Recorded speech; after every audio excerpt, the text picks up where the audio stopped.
Hoje eu vou comentar um pouquinho duas situações políticas, né? Aqui no Brasil, e entre essas situações eu vou colocar do Brasil, uma de Limeira.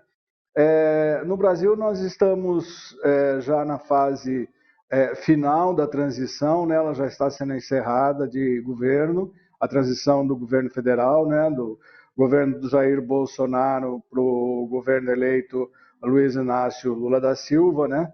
Mais um mandato para o Lula, a partir de janeiro de 2023, e as coisas estão caminhando em Brasília, no Centro Cultural Banco do Brasil, né? Onde fica a sede da transição, ou a sede do pré-governo, né? Com os percalços que aconteceram nesse período, o silêncio do presidente Jair Bolsonaro, a gente não sabe se ele vai ou não entregar a faixa a Lula, né? Eu acho que seria uma atitude bem coerente e bem decente da parte dele, mas a gente não sabe se ele vai fazer isso, se ele não vai. Ninguém ainda, entre os analistas políticos, os jornalistas que cobrem Brasília, cravaram se ele sai pela porta da frente entregando a faixa, ou se ele imita João Batista Figueiredo e sai pelas portas dos fundos sem entregar a faixa. Então, Beto, é uma situação realmente sui generis, né? É uma situação inédita no Brasil, mas a questão em si da transição está em plena atividade. O governo já conseguiu, o novo governo já conseguiu detectar os pontos que ele deve atacar nos 100 primeiros dias de governo, né? Já foram divulgados ontem pelo vice-presidente eleito Geraldo Alckmin em uma coletiva à imprensa também, né? E agora é esperar para ver a situação lá em Brasília no dia da posse, como vão estar os manifestantes que continuam acampados nos quartéis, se haverá tumulto, não haverá tumulto, porque os novos comandantes do Exército, da Marinha e da Aeronáutica, já nomeados pelo Lula, né, e todos eles nomeados por tempo de serviço, ou seja, escolhidos entre os mais antigos oficiais de cada força, esperam apenas a posse de Lula, a troca de comando, para aí então agir nessa questão das manifestações, Beto. Aqui, na realidade, nós estamos vivendo uma situação bastante impressionante do ponto de vista político também.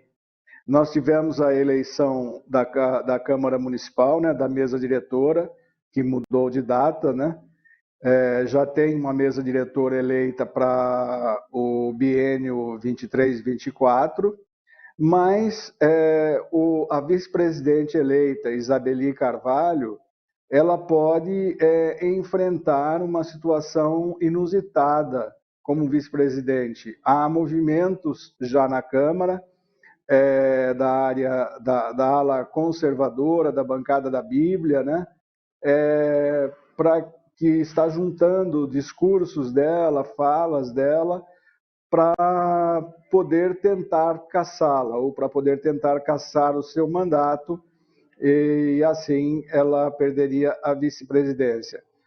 A gente só não sabe se a mesa diretora eleita está nesse conluio, ou se eles vão defender a integrante da mesa como deveriam, né? Nenhum dos vereadores partiu em defesa dela ainda. Ela foi atacada durante as manifestações lá na Câmara na última segunda-feira, mas espera-se que alguma coisa realmente aconteça. Nos bastidores é bastante visível isso, né? Principalmente por parte de vereadores da bancada da Bíblia, como o pastor Newton Santos, e nós vamos ter que ver agora, no início do ano que vem, quando voltar à Câmara do recesso, o que vai acontecer, né? E a gente não sabe, a gente não tem como prever, principalmente porque é uma situação política, e em política a gente sabe que o amanhã nem sempre está ligado ao hoje, né? Nem sempre depende do hoje, ele depende desse amanhã, e a questão é muito curiosa, né? Vamos ver se eles vão, de fato, partir para um ataque contra a Isabeli, que é a primeira vereadora trans eleita em Limeira, é petista, né?